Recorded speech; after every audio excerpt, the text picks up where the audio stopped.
ভবিষ্যতে একটি সফল কাউন্সিল অনুষ্ঠিত হবে। সেই কাউন্সিল কিভাবে অনুষ্ঠিত হবে, কি পর্যায়ে অনুষ্ঠিত হবে, কি প্রক্রিয়ায় অনুষ্ঠিত হবে, সেটা আজকে আমাদের প্রধান অতিথি যাকে আমাদের ভারপ্রাপ্ত চেয়ারম্যান সাহেব দায়িত্ব দিয়েছেন উনি আপনাদের সামনে তুলে ধরবেন।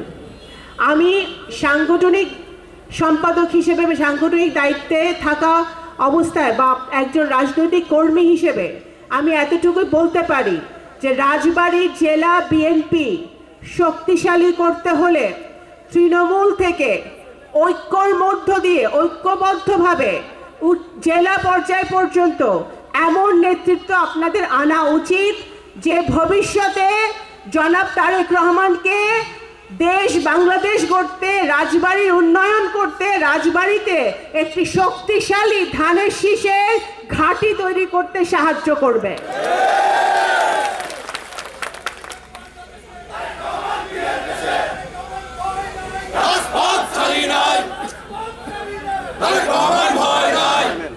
রাজবাড়ী জেলা বিএনপি সবসময় শক্তিশালী ছিল।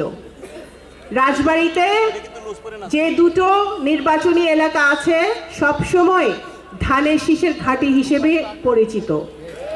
আজকে আপনারা যদি ঐক্যবদ্ধ থাকেন এবং এখানে আলী নেওয়াজ মোহাম্মদ খোয়েম ভাই এখন উপস্থিত হয় নাই, উনি আছেন আমাদের প্রবীণ নেতা, আমার আব্বার খুব কাছের লোক ছিলেন সাবু চাচা, উনি খুবই অসুস্থ। আমি আল্লাহর কাছে দোয়া করি যে উনি সুস্থ হয়ে উঠুক, ওনাকে স্মরণ করছি। আজকে খুবই মনে পড়ছে অ্যাডভোকেট খালেক সাহেবের কথা, যিনি অত্যন্ত প্রবীণ নেতা ছিলেন এবং রাজবাড়ির জন্য উনি অনেক কিছু করেছেন। আজকে ওনার আত্মার মাগফিরাত আমি কামনা করছি।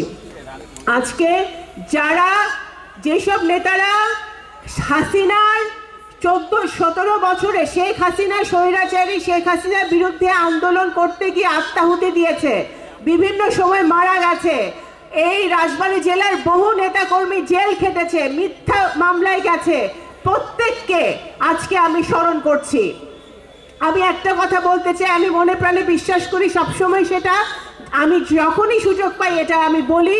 সেদিন আমার সুযোগ হয়েছিল ভারপ্রাপ্ত চেয়ারম্যান সাহেবের সামনেও আমি একই কথা বলেছি যে আমাদের এই 5ই আগস্টের পরে, হাসিনা পালিয়ে যাওয়ার পরে অনেক নতুন বিএনপি হয়তো জন্ম হয়েছে, অনেক আওয়ামী লীগ এখন বিএনপিতে এসে মিশতে চায়, কিন্তু 17 বছর আমাদের যেসব নেতা কর্মীরা দলের বিপদের সময় তারেক রহমানের পাশে থেকে, তার সাথে থেকে, তার আদর্শে আদর্শিত হয়ে বেগম খালেদা জিয়ার নেতৃত্বে, তারেক রহমানের নেতৃত্বে মাঠে ছিল, আন্দোলন করেছে, প্রত্যেকটি কর্মসূচিতে অংশগ্রহণ করেছে, গুলি খেয়েছে, টিয়ার গ্যাস খেয়েছে, তাদের সেই তৃণমূলের নেতা কর্মীদেরকে আমাদের ভুলে গেলে চলবে না।